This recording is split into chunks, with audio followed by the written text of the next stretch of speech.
ដោយបងក្រៃគាត់បានសរសើរនៅមុនគេថាដាស់នៅអាឋានអ្វីម្យ៉ាងអាឋាននេះវាមានឫទ្ធិអំណាចខ្លាំងពូកែខ្លាំងណាស់គាត់ដាស់ឡើងមកដើម្បីចាត់ការជាមួយនឹងព្រាយចង្អេរមួយក្បាលនេះគ្រាន់តែគាត់ក្រួយដៃមួយផាច់ធ្វើឲ្យផ្សែងចាប់ផ្ដើមចុះអាប់បែកផ្សែងឡើងពេញនឹងទាំងអស់ព្រាយចង្អេរមួយក្បាលនេះវាមើលមិនឃើញនោះទេដោយដឹងថាមិនស្រួលវាចាប់ផ្ដើមងាកឆ្វេងងាកស្ដាំបន្ទាប់មកវាក៏បានហោះឡើងទៅខាងលើព្រោះវាគិតថាបើសិនជាវាបន្តនៅខាងក្រោមប្រកាសជាចាញ់ព្រាបបងក្រៃមិនខានវាសម្លឹងចុះសម្លឹងឡើងក៏បានឃើញបងក្រៃនៅខាងក្រោមបន្ទាប់មកវាក៏បានស្ទុះចុះទៅខាងក្រោមមួយទំហឹងវាក៏បានជន់ប៉ុន្តែអ្វីដែលវាជន់បែកនោះគឺជាដុំថ្មទៅវិញមិនមែនជាបងក្រៃនោះទេបងក្រៃគាត់ក៏បានដើរមកហើយគាត់ក៏បានសូត្រសែបនៅមុនគេថាសង្កត់ព្រាយចង្អេរមួយក្បាលនេះវាមិនអាចងើបមកតតាំងជាមួយនឹងបងក្រៃបានទេបងក្រៃក៏បានសូត្រផ្លុំទៅលើវានេះគ្រាន់តែជាវីដេអូក៏ដូចជាចំណុចសំខាន់នៅក្នុងវីដេអូប៉ុណ្ណោះបើបងប្អូនចង់ដឹងសាច់រឿងកាន់តែច្បាស់សូមបងប្អូនចូលទៅមើលវីដេអូពេញទាំងអស់គ្នាកុំឲ្យខាតពេលវេលាយូរយើងចូលទៅកាន់វីដេអូពេញទាំងអស់គ្នាទៅ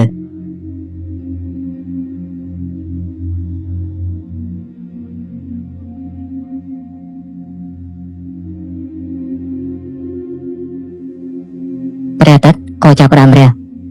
បង្ហាញឲ្យឃើញនៅផ្ទះមួយមានបុរសម្នាក់គេកំពុងតែអង្គុយហូបវាមិនអាចងើបមកតតាំងជាមួយនឹងបងក្រៃបានទេបងក្រៃក៏បានសូត្រផ្លុំទៅលើវានេះគ្រាន់តែជាវីដេអូក៏ដូចជាចំណុចសំខាន់នៅក្នុងវីដេអូប៉ុណ្ណោះបើបងប្អូនចង់ដឹងសាច់រឿងកាន់តែច្បាស់សូមបងប្អូនចូលទៅមើលវីដេអូពេញទាំងអស់គ្នាកុំឲ្យខាតពេលវេលាយូរយើងចូលទៅកាន់វីដេអូពេញទាំងអស់គ្នាទៅ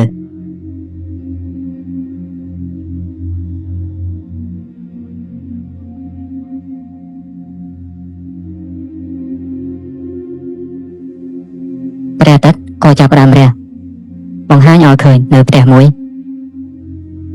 មានបុរសម្នាក់គេកំពុងតែអង្គុយហូបទឹកតែម្នាក់ឯងបុរសនេះគេគ្មានឪពុកគ្មានម្ដាយគ្មានប្រពន្ធកូនឯណានោះទេ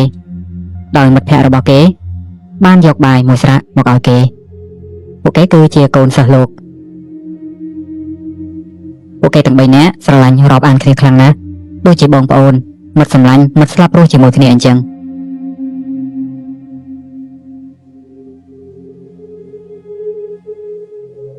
នៅពេលមួយបុរសទាំង2នាក់នេះគេក៏បានរត់សម្ដៅទៅវត្តដោយមានអ្វីកំពុងតែដេញពួកគេខំប្រឹងរត់ខ្លាំងណាស់ប៉ុន្តែគេរត់យូរទៅហត់ទៅរត់មិនទៅមុខនោះទេព្រាយចង្អេរកំពុងតែដេញពួកគេទាំង2នាក់នឹងឯងពួកគេភ័យខ្លាំងណាស់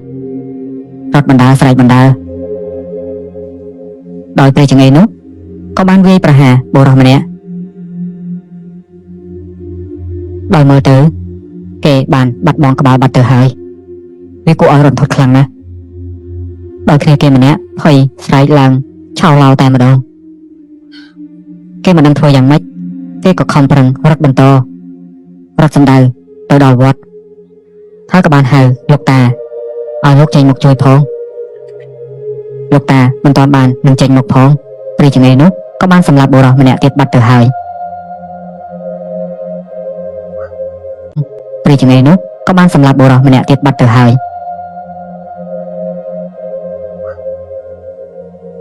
គេបានចាក់ពីក្រោយដៃរបស់គេធ្លុះមកខាងមុខតែម្ដងក្រចកគេវែងខ្មៅបុរសម្នាក់ទៀតក៏បានដេកដួលស្លាប់នៅខាងមុខព្រះវិហារលោកតាលោកក៏បានចេញមកលោកបានទេសនាប្រាប់ក៏ដូចជាព្រានប្រដៅដល់ព្រាយចង្អេរនោះកុំឲ្យសាងកម្មសាងពៀបន្តទៅទៀតនាំតែមានកម្មមានពៀទេមើលទៅព្រាយចង្អេរនេះវាហាក់ដូចជាមិនស្ដាប់សង្ឃដីការបស់លោកតាឡើយ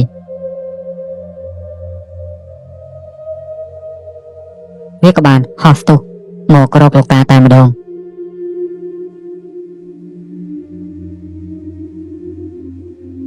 មើលទៅនេះក្រៃគេហាក់ដូចជាដឹងថាមានរឿងមិនស្រួលនៅក្នុងភូមិនៅពេលអ្នកស្រុកអ្នកភូមិរត់មកដល់ក៏ឃើញព្រៃចង្អេរនោះវាបានចាប់ច្របាច់កលោកឪហើយលើកឡើងទៅលើបាត់ទៅហើយដោយលោកតាមេភូមិគាត់បានបាញ់ត្រូវវាមួយគ្រាប់ធ្វើឲ្យវាស្រែកពោពេញទៅដោយការឈឺចាប់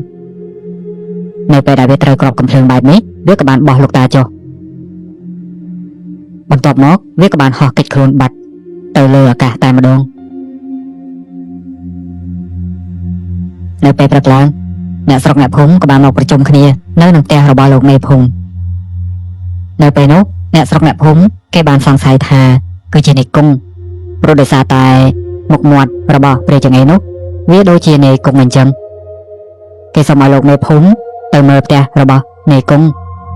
ព្រោះគេប្រកាស 100% ហើយថានាយគង់ប្រកាសជាព្រះចង្អេរមិនខានប្រកាស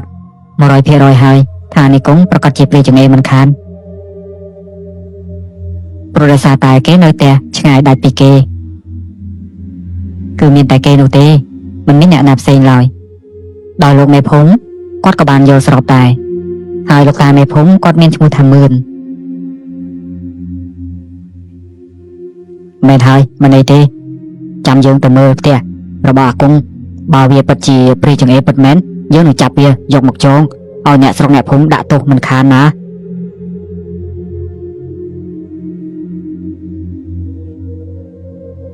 នៅពេលដែលគាត់និយាយសន្យាជាមួយនឹងអ្នកស្រុកអ្នកភូមិរួចហើយគាត់ក៏បាននាំគ្នារបស់គាត់ចំនួន3នាក់ទៀត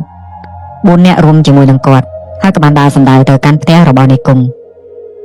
នៅពេលដែលទៅដល់គាត់បានបញ្ជាឲ្យគ្នារបស់គាត់ឡើងទៅឆែកឆេរមើលនៅលើផ្ទះចង់ដឹងថាមានអ្វីប្លែកដែរឬមួយក៏អត់ប៉ុន្តែនៅពេលដែលពួកគេឡើងទៅគឺមិនបានឃើញនាយគង់នោះទេវាប្រកាសជារត់គេចខ្លួនបាត់ហើយលោកមេភូមិបើដូច្នោះមែនឆាប់ដុតផ្ទះរបស់វាចោលទៅនៅពេលដែលលោកមេភូមិគាត់បានបញ្ជាបែបនេះបរិបទទាំងអស់នោះគេក៏ពិតជាដុតផ្ទះនេះចោលពិតមែនពួកគាត់បានឈរចាំមើលភ្លើងឆេះបានបន្តិចទៅពួកគាត់ដើរត្រឡប់ចូលទៅក្នុងភូមិស្រុកវិញ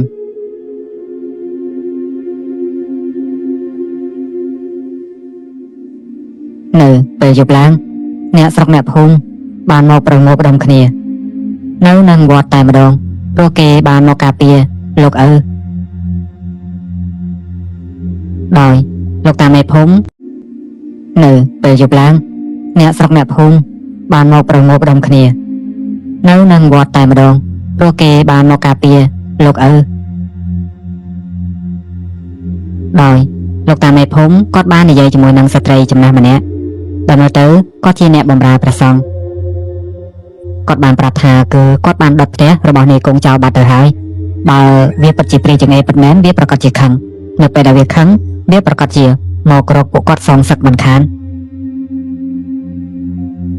ដោយអ្នកស្រុកប្រុសគេក៏បានមកប្រមូលផ្ដុំនៅក្នុងវត្តនេះព្រោះគេដឹងថាបើសិនជាពិតជានាយគង់ពិតមែនវាប្រកាសជាមកបើមិនអញ្ចឹងទេវាប្រកាសជាសម្លាប់លោកឪហើយ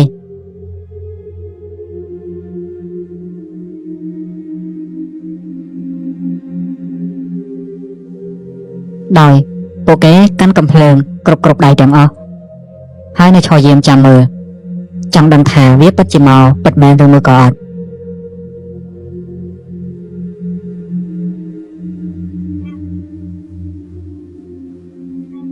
បុរសទាំងអស់នោះតែងតែសម្លឹងមើលទៅខាងលើមេឃ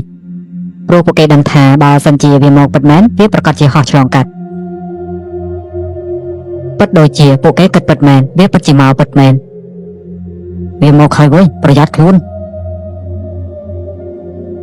ដោយបុរសម្នាក់គេក៏បានស្រែកដាស់តឿនទៅកាន់គ្នារបស់គេថាឲ្យប្រុងប្រយ័ត្នខ្លួនទៅវាបានមកហើយដោយពួកគេខំប្រឹងងាកសម្លឹងមើលងាកឆ្វេងងាកស្ដាំខ្យល់ក៏ចាប់ផ្ដើមបោកបក់មកដោយលោកមេភូមិគាត់ក៏បានដើរមកទីនេះដែរ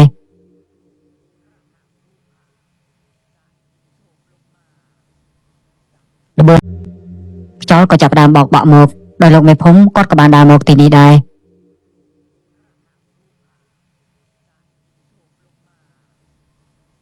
ระเบิดរបស់វាគឺលឿនខ្លាំងណាស់វាក៏បានហក់ឆាបបរោះម្នាក់យកឡើងទៅខាងលើវាពិតជាលឿនណាស់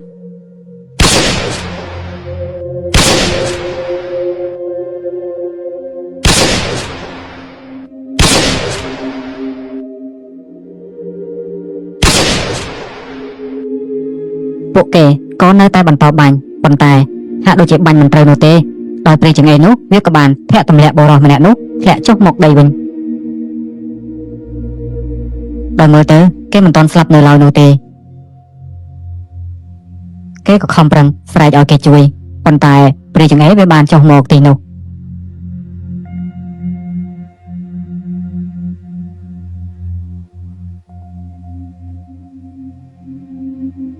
វាក៏បានស្រែកក្រហម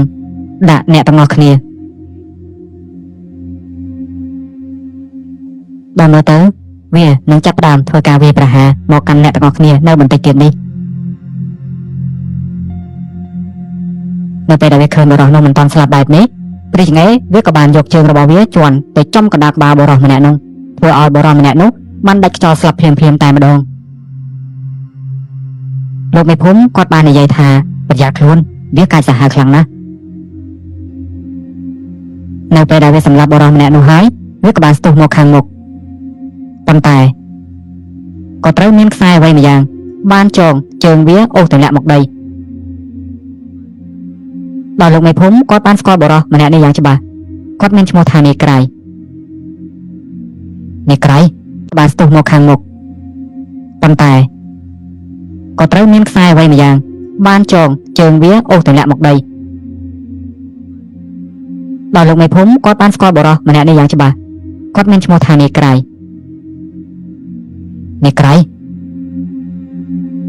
លោកមេភូមិតើ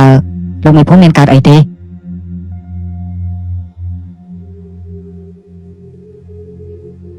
លោកមេភូមិគាត់បានងក់ក្បាលហើយគាត់ក៏បាននិយាយប្រាប់ទៅកាន់នាយក្រៃថាវាបានសម្លាប់មនុស្សច្រើនគ្នាអស់ទៅហើយមិនក្រោមពី 4-5 នាក់នោះទេនាយក្រៃគេក៏បានដកយកនៅយ័ន្តអ្វីមួយយ៉ាងគាត់ក៏បានសូត្រសែតនៅមុនគាថាហើយគាត់ក៏បានបោះឡើងទៅខាងលើយ័ន្តនោះក៏បានបញ្ចេញពន្លឺនៅពេលនោះសត្វឃ្មុំជាច្រើនបានចេញពីក្នុងយ័ន្តនោះតែម្ដងដោយនាយក្រៃបានបញ្ជាឲ្យសត្វឃ្មុំទាំងនោះទៅវាយប្រហារព្រាយចង្អេរមួយក្បាលនោះហើយព្រាយចង្អេរមួយក្បាលនោះវាស្រែកពោពេញទៅដោយការឈឺចាប់ដោយសារតែសត្វឃ្មុំទាំងអស់នេះនៅពេលនោះវាបានស្រែកមួយទំហឹងវាក៏បានបញ្ចេញនៅភ្លើងអាគមរបស់វាដុតកម្លោចនៅពពួកសត្វឃ្មុំទាំងអស់នោះឲ្យវារលាយចាត់ខ្ចាយបែកពីទីនេះទាំងអស់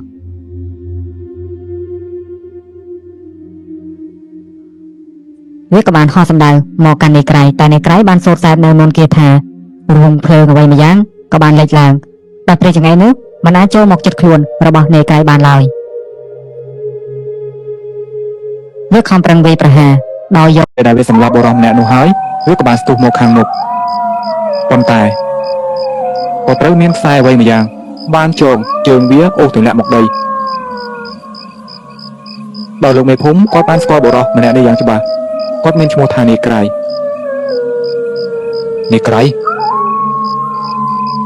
លោកមេភូមិតើលោកមេភូមិមានកើតអីទេ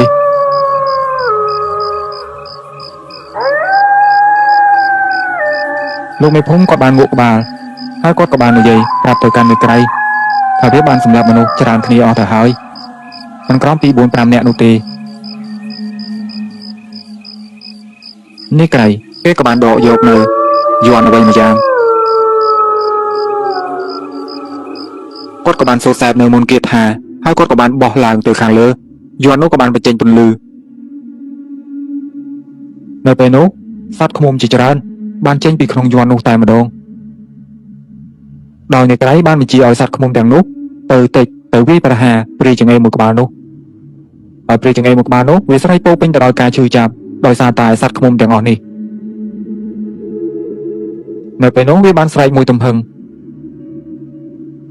វាក៏បានបញ្ចេញនៅភ្លើងអាគមរបស់វាដុតកម្លោចនៅពពួកសត្វឃ្មុំទាំងអស់នោះឲ្យវារលាយចាត់ខ្ចាយបែកពីទីនេះទាំងអស់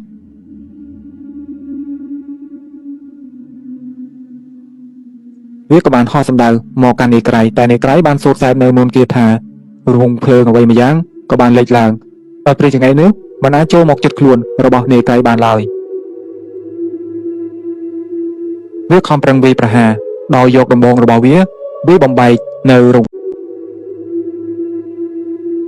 វាខំប្រឹងវាយប្រហារដោយយកដំបងរបស់វាបំបែកនៅរង្វង់សីមារបស់នាយក្រៃក៏ប៉ុន្តែវាមិនអាចវាយបំបែកបាននោះទេនៅពេលដែលវាយម្ដងភ្លើងក៏ដូចជាពន្លឺក៏ចាប់ផ្ដើមចាញ់ចាំងឡើងពេញនឹងតែម្ដង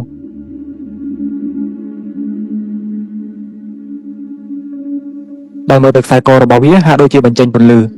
ដោយនាយក្រៃគេបានដឹងថាចំណុចខ្សោយរបស់ព្រះចង្អេរនេះគឺជាខ្សែកនោះហើយប៉ុន្តែនាយក្រៃគេមិនទាន់ធ្វើអ្វីទេបន្ទាប់មកគេក៏បានដកយកនៅកូនកំបិតអ្វីមួយយ៉ាងបើមើលទៅវាស្អាតខ្លាំងណាស់គាត់ក៏បានសូត្រសែបនៅមុនគាថាហើយក៏បានផ្លុំទៅលើកំបិតនោះនៅពេលដែលរនាំងសីមាបានរលាយបាត់នាយក្រៃគេក៏បានសូត្រសែបនៅមុនគាថាដាក់កំបិតនោះរួចស្រេចបន្ទាប់មកគេក៏បានស្ទុះទៅខាងមុខមួយទំហឹងបានឈោតទៅលើខ្លួនរបស់ព្រះចង្អេរនោះត្រូវមួយខ្វាច់ចំកណ្ដាលឆ្អឹងជំនីរបស់គេតែម្ដងធ្វើឲ្យស្នាមរបួសក៏បានលេចឡើងវាខ្លាំងណាស់តែវាមិនអាចធ្វើអ្វីនាយក្រៃបានខ្សែករបស់វាក៏ចាប់ផ្ដើមបញ្ចេញពន្លឺទៀតនៅពេលនោះពួកគេក៏បានហក់ទៅប្រយុទ្ធគ្នាដោយមើលទៅកម្លាំងពួកគេទាំងពីរនាក់គឺមិនចាញ់គ្នាប៉ុន្មានទេគេដាក់នាយក្រៃមួយចង្អេរធ្វើឲ្យនាយក្រៃបានខ្ទាតមកដួលផ្ទុកទៅនឹងដីតែម្ដងដោយព្រះចង្អេរនេះវាបានស្ទុះទៅចាប់ច្របាច់កនាយក្រៃហើយលើកទៅខាងលើឡើងផុតជើងពីដីតែម្ដងនៅពេលនោះពួកគេក៏បានហក់ទៅប្រយុទ្ធគ្នាដោយមើលទៅកម្លាំងពួកគេទាំងពីរនាក់គឺមិនចាញ់គ្នាប៉ុន្មានទេគេដាក់នាយក្រៃមួយចង្អេរធ្វើឲ្យនាយក្រៃបានខ្ទាតមកដួលផ្ទុកទៅនឹងដីតែម្ដងដោយព្រះចង្អេរនេះវាបានស្ទុះទៅចាប់ច្របាច់កនាយក្រៃហើយលើកទៅខាងលើឡើងផុតជើងពីដីតែម្ដងដោយនាយក្រៃគេមិនទាន់ធ្វើអ្វីបានទេនៅពេលនោះគេក៏បានលើកយកនៅកំបិតនោះឡើងហើយក៏បានចាក់ទៅលើដៃព្រះចង្អេរនោះមួយទំហឹងធ្វើឲ្យវាស្រែកពោពេញទៅដោយការឈឺចាប់ទើបវាបន្លែងនាយក្រៃនាយក្រៃបានសូត្រសែបនៅមុនគេថាដាស់នៅអាឋានយ័ន្តអ្វីម្យ៉ាងតែលេចឡើងចេញពីក្នុងដីតែម្ដង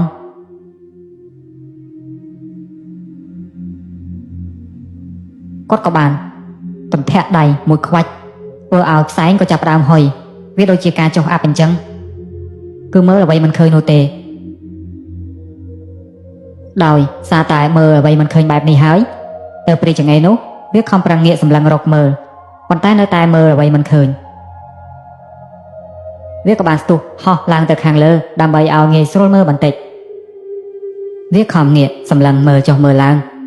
ប៉ុន្តែមើលអ្វីមិនទាន់ឃើញនោះទេនៅពេលដែលវាមើលម្ដងទៀតក៏បានឃើញនាយក្រៃឈរនៅខាងក្រោមវាក៏បានស្ទុះទៅខាងក្រោមមួយទំហឹងនៅពេលដែលវាជន់ទៅនោះមិនមែនជានាយក្រៃទេវាគឺជាដុំថ្មមួយដុំទៅវិញវាភ្ញាក់ផ្អើលខ្លាំងណាស់នាយក្រៃក៏បានដើរមកហើយក៏បានសូត្រសែបនៅមុនគាថាអ្វីម្យ៉ាងដើម្បីសង្កត់ដល់នាយក្រៃហើយលើកទៅខាងលើឡើងផុតជើងពីដីតែម្ដងដោយនាយក្រៃគេមិនទាន់ធ្វើអ្វីបានទេនៅពេលនោះគេក៏បានលើកយកនៅកំបិតនោះឡើងហើយក៏បានចាក់ទៅលើដៃព្រះចង្អេរនោះមួយទំហឹងធ្វើឲ្យវាស្រែកពោពេញទៅដោយការឈឺចាប់ទើបវាបន្លែងនាយក្រៃនាយក្រៃបានសូត្រសែបនៅមុនគេថាដាស់នៅអាឋានយ័ន្តអ្វីម្យ៉ាងតែលេចឡើងចេញពីក្នុងដីតែម្ដង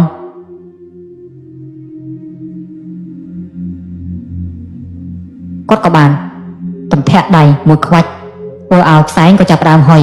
វាដូចជាការចុះអាប់អញ្ចឹងគឺមើលអ្វីមិនឃើញនោះទេដោយសារតែមើលអ្វីមិនឃើញបែបនេះហើយទៅព្រះចង្អេរនោះវាខំប្រឹងងាកសម្លឹងរកមើលប៉ុន្តែនៅតែមើលអ្វីមិនឃើញវាក៏បានស្ទុះហោះឡើងទៅខាងលើដើម្បីឲ្យងាយស្រួលមើលបន្តិចវាខំងាកសម្លឹងមើលចុះមើលឡើងប៉ុន្តែមើលអ្វីមិនទាន់ឃើញនោះទេនៅពេលដែលវាមើលម្ដងទៀតក៏បានឃើញនាយក្រៃឈរនៅខាងក្រោមវាក៏បានស្ទុះទៅខាងក្រោមមួយទំហឹង នៅពេលដែលវាជន់ទៅនោះមិនមែនជានៃក្រៃទេវាគឺជាដុំថ្មមួយដុំទៅវិញវាភ្ញាក់ផ្អើលខ្លាំងណាស់នៃក្រៃក៏បានដើរមកហើយក៏បានសូត្រសែបនៅមុនគាថាអ្វីម្យ៉ាងដើម្បីសង្កត់បើព្រះចង្អេរមួយក្បាលនេះវាមិនអាចធ្វើអ្វីបានទេសូម្បីតែការងើបឡើងមកវិញក៏វាងើបមិនរួចដែរបើបង្ក្រៃគាត់បានសូត្រហើយសង្កត់ហើយក៏បានផ្លុំទៅលើវានៅពេលនោះកម្លាំងរបស់វាទាំងអស់ក៏ចាប់ផ្ដើមចុះខ្សោយហើយខ្សែករបស់វាក៏ចាប់ផ្ដើមមានពន្លឺបន្ទាប់មកវាក៏បានបែកតែម្ដងការងើបឡើងមកវិញក៏វាងើបមិនរួចដែរបើបង្ក្រៃគាត់បានសូត្រហើយសង្កត់ហើយក៏បានផ្លុំទៅលើវានៅពេលនោះកម្លាំងរបស់វាទាំងអស់ក៏ចាប់ផ្ដើមចុះខ្សោយហើយខ្សែករបស់វាក៏ចាប់ផ្ដើមមានពន្លឺបន្ទាប់មកវាក៏បានបែកតែម្ដងនៅពេលដែលវាបានបែកបែបនេះគឺមានភ្លើងអ្វីម្យ៉ាងបានហោះចេញពីក្នុងខ្សែកនោះទៅ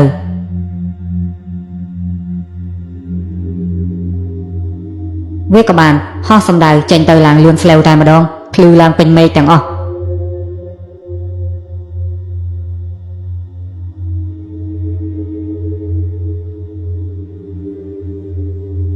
នៅក្នុងយប់នោះគ្មានរឿងអ្វីបានកើតឡើងទៀតឡើយដោយអ្នកស្រុកអ្នកភូមិក៏បានចាប់ចងនាយគង់ព្រោះនាយគង់គេបានប្រែសភាពមកក្លាយជាមនុស្សធម្មតាវិញទៅហើយ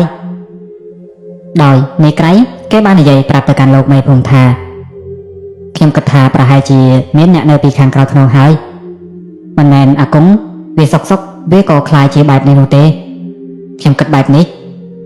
វាជាមនុស្សស្លូតបូតខ្លាំងណាស់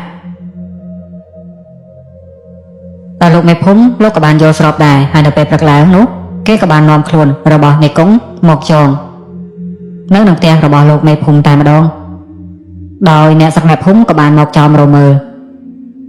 ហើយម្នាក់ក៏បានវែកញែកនៅរឿងរ៉ាវដែលបានកើតឡើង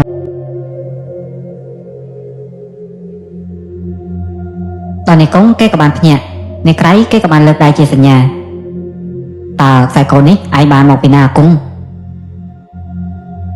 នាយគង់បានងើបសម្លឹងមើលទៅកាន់ខ្សែកមួយនោះ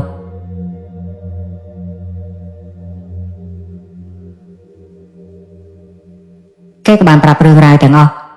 ដែលខ្សែកនេះគេបានមកពីណានៅពេលនោះគេបានប្រាប់ថាគឺមានបុរសបិទមុខឃ្លុំមុខចិត្តម្នាក់បានដើរមកផ្ទះគេនៅពេលនោះគេឆ្ងល់ខ្លាំងណាស់គេមិនដឹងថាបុរសនោះគឺជាអ្នកណានោះទេ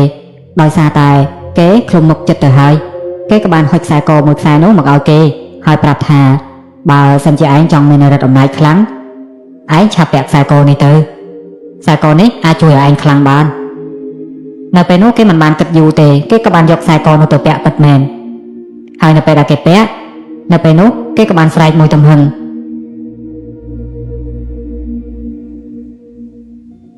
រឿងទាំងអស់គឺវាបែបនេះខ្ញុំបានប្រាប់អស់ហើយអញមិនជឿឯងទេអាគង់ឯងដឹងទេថាឯងសម្លាប់អ្នកណាមុនដំបូងគេគឺឯងសម្លាប់មិត្តភក្តិរបស់ឯងទាំងពីរនាក់ណាវាសាហាវខូខើខ្លាំងណាស់ឯងមិនដឹងទេអីនៅពេលដែលនាយគង់បានដឹងថាអ្នកដែលគេសម្លាប់មុនដំបូងនោះគឺជាមិត្តភក្តិរបស់គេទឹកភ្នែករបស់គេចូលចាប់ដើមរលីងរលោងព្រោះគេមិនបានដឹងខ្លួនថាគេបានសម្លាប់មិត្តភក្តិរបស់គេនោះទេដោយនាយក្រៃគេក៏បានរៀបរាប់ហើយគេក៏បានអះអាងថាវាពិតជាបែបនេះពិតមែនព្រោះដោយសារតែខ្សែកនោះព្រោះអាចធ្វើឲ្យមនុស្សคล้ายទៅជាសភាវៈផ្សេងបាននៅពេលដែលคล้ายទៅជាសភាវៈផ្សេងបែបនេះគេមិនដឹងអីនោះទេតើ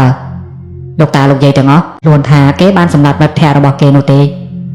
ដោយនាយក្រៃគេក៏បានរៀបរាប់ហើយគេក៏បានអះអាងថាវាពិតជាបែបនេះពិតមែនព្រោះដោយសារតែខ្សែកនោះព្រោះអាចធ្វើឲ្យមនុស្សคล้ายទៅជាសភាវៈផ្សេងបាននៅពេលដែលคล้ายទៅជាសភាវៈផ្សេងបែបនេះគេមិនដឹងអីនោះទេតើលោកតាលោកយាយទាំងអស់ដឹងហើយឬនៅរឿងដែលខ្ញុំប្រាប់ទាំងអស់វាគឺជារឿងពិតទាំងអស់ដោយសារតែខ្ញុំគឺជាអ្នករៀនមន្តអាគមខ្ញុំដឹងនៅរឿងនេះនៅពេលដែលនាយក្រៃបានបកស្រាយបែបនេះហើយលោកមេភូមិគាត់ក៏ជឿ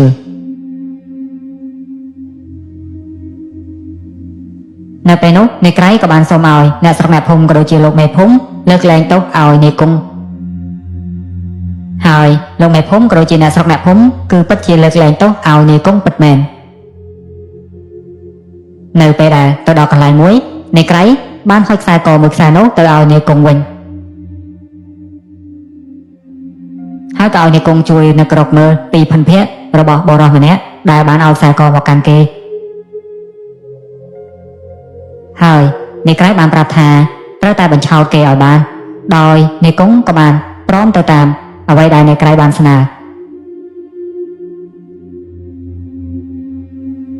យើងសន្យាយើងនឹងជួយឯងរកអាម្នាក់នោះឲ្យឃើញព្រោះវាបានធ្វើឲ្យមិត្តភក្តិរបស់យើងស្លាប់នៅពេលដែលនាយគង់បានសន្យាបែបនេះហើយនាយក្រៃក៏គេបាននិយាយថាបើសិនជាការងារបានសម្រេចគេនឹងធ្វើឲ្យនាយគង់កើតមកคล้ายទៅជាមនុស្សវិញគឺមិនឲ្យគេคล้ายទៅជាបែបនេះទេខ្លាចគេគ្រប់គ្រងខ្លួនឯងមិនបានហើយដើរសម្លាប់មនុស្សម្នាទៀតរឿងរ៉ាវរបស់យើងក៏បញ្ចប់តែត្រឹមនេះសង្ឃឹមថាបងប្អូននឹងនៅតែគាំទ្រមកដល់រឿងរ៉ាវដែលខ្ញុំបានផលិតជួបគ្នានៅក្នុងវីដេអូក្រោយបន្តទៀតសូមអរគុណនិងសូមជម្រាបលា